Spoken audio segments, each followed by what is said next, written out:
Hi, and welcome to ChurchTherapy.com's Pastor Training Videos. I'm Kristen Kinsevich, licensed mental health counselor on staff at East Coast International Church in Lynn, Massachusetts.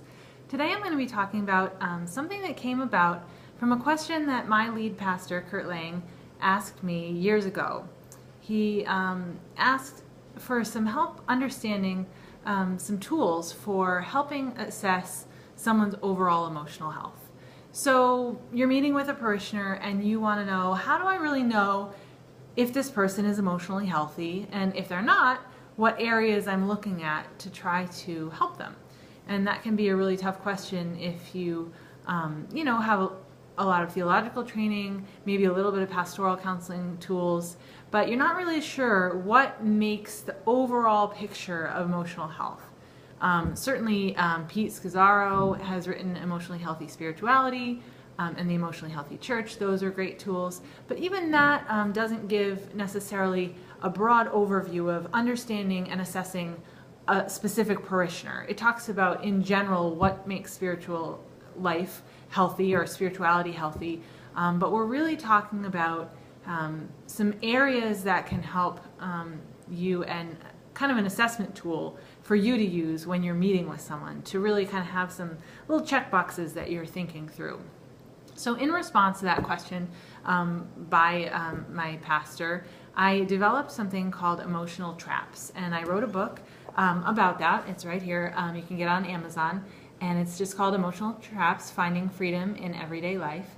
And in it, I describe this assessment tool, and I actually have in the back a checklist, kind of a questionnaire that people can go through, and that can be a useful tool as well. So the word traps is actually kind of the key word here because it's the handy way of remembering the 5 areas that I came up with that are really the umbrella of the big picture of how do we assess if someone's generally emotionally healthy. And so let me just go through those 5 areas. It's TRAPS, so it's thinking, relationships, addictions, past, and self-care. So those are the 5 areas. And when you're meeting with a parishioner, if you have that in your mind and you're thinking, okay, traps, thinking, relationships, addictions, past, and self-care, then you're able to kind of, in your mind, have a little checkbox, and you can kind of see how they're doing in each area. So let me go through and explain what I mean by each of these things. And by the way, this video is going to be part 1 of the overview of emotional traps. And then part 2, what I'm going to do next time, is going to be specifically for pastors, because pastors and everyone have emotional traps too, and we want to make sure that you as a pastor are maintaining your own emotional health. So we're going to cover that next time, but for now, let me just introduce you to the concept. So this first area of thinking, that's that T in traps, and in that particular area, what we're talking about is things like self-awareness, insight, having a appropriate view of yourself. So really looking for blind spots that the person may have. Do they generally think of themselves with a appropriate level of understanding where they can understand their strengths and weaknesses? Sometimes you'll see people who they can really only say negative things about themselves. You ask them for their strengths and they can't think of any. That's a thinking problem, because it means that their view of self is imbalanced. And certainly not biblical either, because if they understand who they are in Christ, then they're going to have that to say. We have to hold those 2 tensions of I'm a child of God and I'm a sinner. And so how we wrestle those things out, there needs to be some balance in those things, or we have a skewed perspective. And so that's the thinking area. And also just in terms of insight, when you are trying to teach them, kind of teachability is another thing to be looking for in their thinking. Do they always have to be right, or do they always assume everyone else is right and they're always wrong, or whatever? Those kinds of things. You're looking for balance in each of these areas, really. All right, relationships is that next area, and so you're looking for a few things. You're looking for, number 1, do they have a broad range of relationships? Maybe a couple people who are really close to them, and maybe a larger circle, maybe a small group or something that they can share in, on a different level. And then just the broader church or other social groups. So how are they engaging with that? And so you can have a range of people who have maybe no relationships, and so that's a problem. Or maybe they have some relationships, but they're dysfunctional in some way. So maybe there's high level of conflict, or maybe an avoidance of conflict where there's some clear issues that need to get worked out. So those are some things to look for there. And then some people can have a ton of relationships. They're maybe seeming like the most socially connected person that you know, and yet they never quite go deep. So they don't have intimate relationships and they're not connected in that way. So you want to take a look at the balance in their relationships. Addictions is the next one, and this might seem kind of obvious. You think drug, alcohol, cigarettes kind of thing, but really you want to look deeper than that. Certainly pornography or technology can be huge ones that are starting to get talked about a little bit more in the church, but might still be on the taboo list. So you want to make sure that you're asking the right questions when you're trying to assess, does a parishioner have any addiction issues? Food is a huge one. We live in a culture basically where food addiction is the norm and is okay.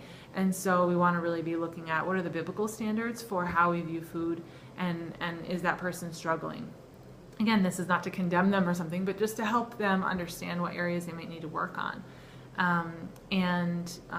Also, remember things like shopping, gambling, money kinds of issues. Those are important addictions as well to take a look at.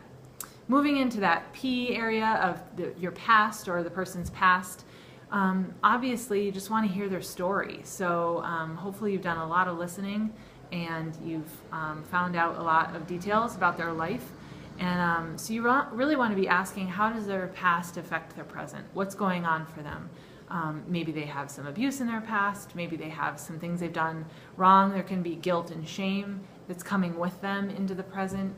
And so it can be kind of two things. One, something's been done to them, or they've done something and they carry that guilt or shame. So you're going to want to look at both sides of past issues.